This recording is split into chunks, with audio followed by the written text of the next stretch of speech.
Assalamualaikum warahmatullahi wabarakatuh. Baiklah, kali ini saya akan memberikan cara pembayaran pajak melalui CNSBRI. Nah, untuk pembayaran pajak, ini kita masuk di user bendahara, terus masuk di menu payment, terus pilih menu teks, bisa pilih single text atau mass text. Kalau filenya dalam bentuk CSV, berarti kita masuk di menu mass text, atau kalau kita input satu persatu masuknya di single text. Nah, ini saya punya pajak transaksi di GPay 1, karena sekarang di GPay 1-nya belum bisa digunakan langsung seperti di GPay 002 untuk pembayaran pajaknya. Belum ada keluaran filenya, jadi kita harus bayar manual dulu. Maksudnya bayar satu persatu. Baiklah, kita kembali, kita masuk di menu payment, di menu single text, terus make payment. Ini kita pilih dalam bentuk create kode billing, kita klik submit, kita input NPWP-nya, bisa terserah kode akun pajaknya. Nah, ini adalah yang saya masukkan, ini adalah kode PPN-nya.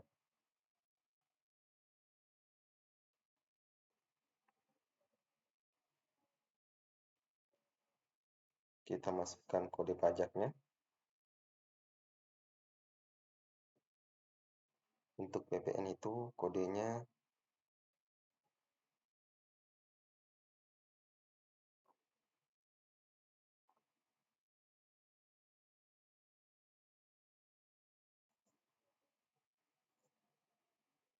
untuk pajaknya pertama yang semua store ini kode PPN. Kodenya ini kita sesuaikan. Oke.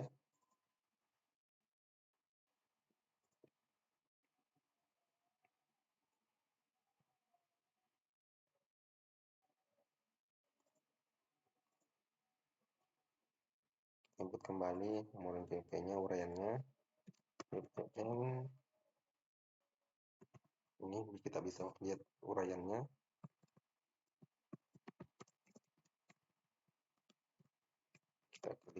Kita ketik sesuai dengan kegiatannya.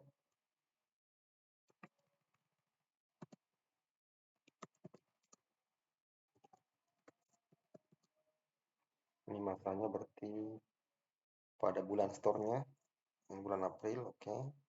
Kita pilih 2023. Nilainya kita input nilai yang pajak yang akan kita bayarkan.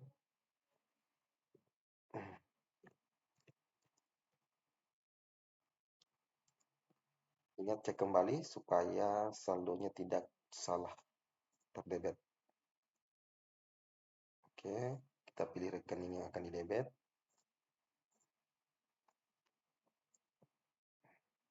Setelah itu kita klik submit.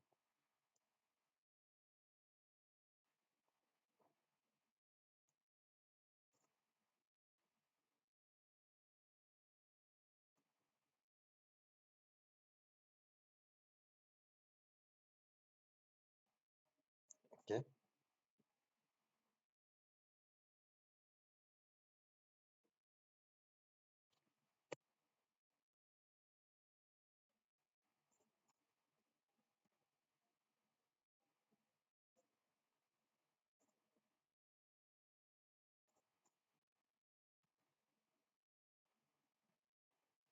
Maaf, kita kembali ke nomor NOP-nya. Sepertinya harus kosong.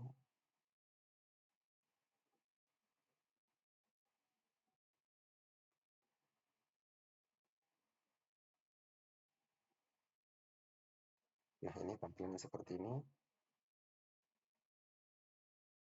Oke, kita klik confirm.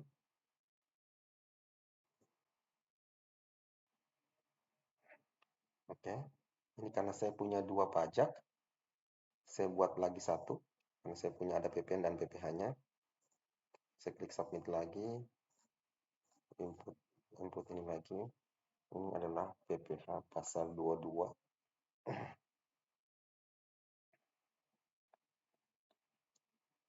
saldo 2.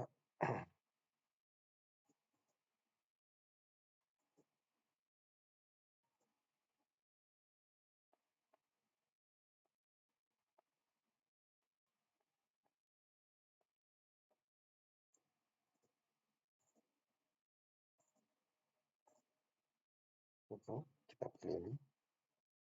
Ini tadi bisa memilih. Oke, uraian BPA 22 perhatikan. Oke, kita klik April,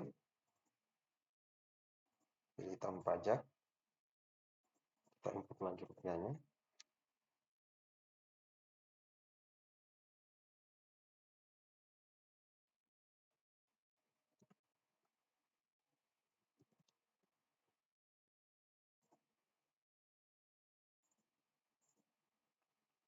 Oke, kita klik submit. Oke, baiklah, kita klik confirm. Kita cek kembali jenis pajaknya, nilainya, dipastikan kembali. Oke, setelah itu kita masuk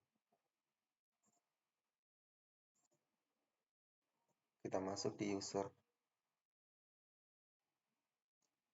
pimpinan untuk mengapprove tadi pembayaran pajaknya. Sama, kita masuk di menu fund transfer, maaf, di menu payment. Setelah itu single text, kita klik verify.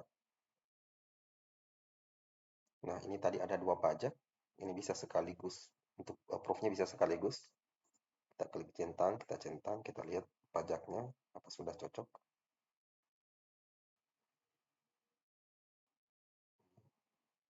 Kita pastikan lagi nilainya.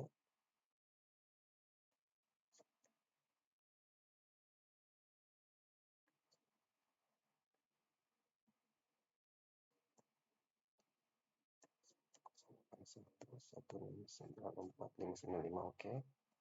Kita masukkan kode tokennya.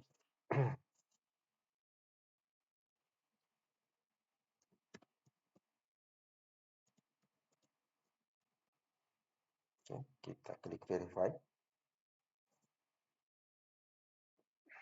Nah, ini ada keterangan 2 transaksi telah berhasil diverifikasi. Selanjutnya kita refresh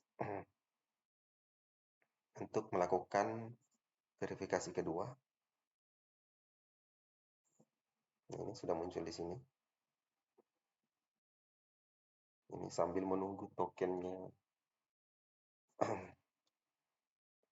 yang sebelumnya mati dulu.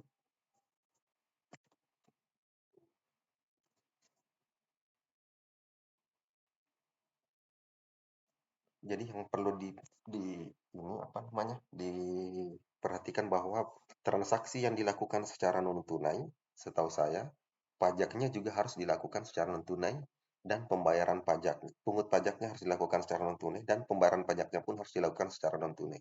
Jadi dia linear. Jadi transaksinya non tunai berarti pemungutan pajaknya non tunai dan bayarnya pun harus non tunai. Karena di saktinya nanti akan tidak terbaca ketika ada salah satu yang umpamanya pungut pajaknya non tunai, ternyata bayar pajaknya tunai. Gitu. Baiklah, kita coba lakukan verifikasi kedua. Kita centang semua.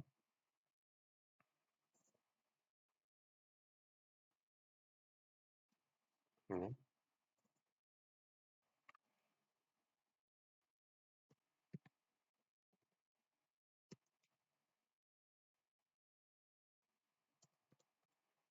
Kita lakukan approve.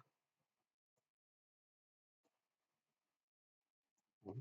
Setelah berhasil, kita klik query untuk melihat hasilnya. Ini statusnya masih processing. Nah, kalau dia berhasil, statusnya akan seperti ini, sukses. Ini saya sebelumnya sudah sering bayar pajak lewat CMS. Nah, ini. Nah, itu tadi yang perlu diperhatikan bahwa kalau bayar pajak, pungut pajaknya non tunai, berarti bayar pajaknya juga harus non tunai, artinya harus lewat CMS. Jadi tidak bisa melakukan setoran manual ke bank kalau kita terpungutnya secara non tunai. Ini karena saya transaksinya lewat DigiPay 1, ya yang jelas berarti apa namanya? Transaksinya secara non tunai karena lewat DigiPay 1 berarti bayar pajaknya pun harus secara non tunai. Nah, ini kita tunggu sampai prosesinya selesai, kita klik query lagi. Nah, jaringannya sepertinya agak lambat. Ya, karena ini prosesnya mungkin agak lama karena hari libur. Yang jelas nanti hasilnya dalam bentuk kita bisa print di sini, print BPN. Saya ambil contoh ini yang sudah berhasil. Kita klik ini, terus kita ini klik BPN-nya, print BPN. Nah, ini jadi keluarannya nanti dalam bentuk ini. Ini sudah seperti kalau kita melakukan penyetoran di bank.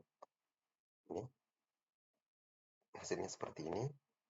Ini kita sisa print baru lampirkan di SPG-nya. Ini kalau print dalam slipnya, dia keluarannya ini SSP-nya. Nah, itu barangkali sekian dari saya.